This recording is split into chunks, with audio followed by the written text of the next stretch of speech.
I got a challenge for us all to try in 2025, and that is this.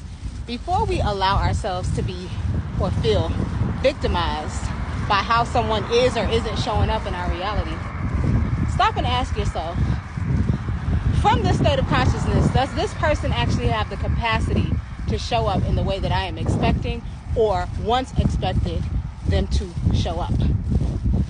What I mean by that is we are all living in our own bubble of reality. And as Neville Goddard teaches, we're all in and out of states of consciousness. We have our own stories based on experiences that we've had and how we perceive those things to have played out. We have our own assumptions about how life should be.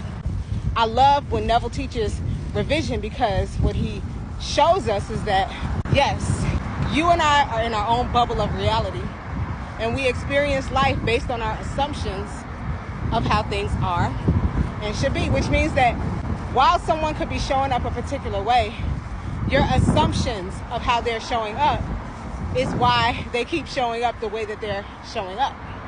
And so he teaches us to not just revise our thoughts and emotions on a particular topic or about someone, but he teaches us to revise our assumption of the state of consciousness that the other person is in as well. And he does this because Confucius said that. He said the man who believes he can and the man who believes he cannot are both right, because we'll always find evidence to prove ourselves right.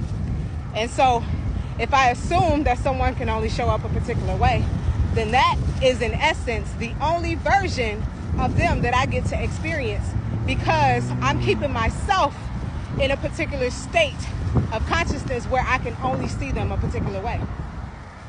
You get that?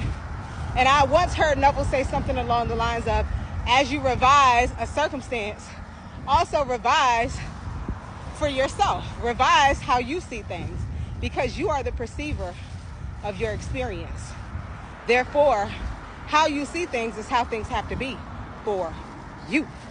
Can we challenge ourselves to not be victimized by how others are choosing to show up from whatever state of consciousness they are occupying, or from whatever state of consciousness you assume they are occupying?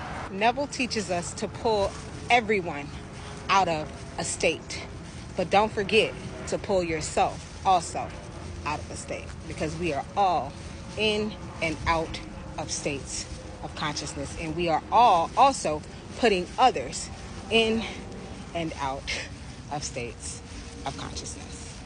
This is your reminder. You got this.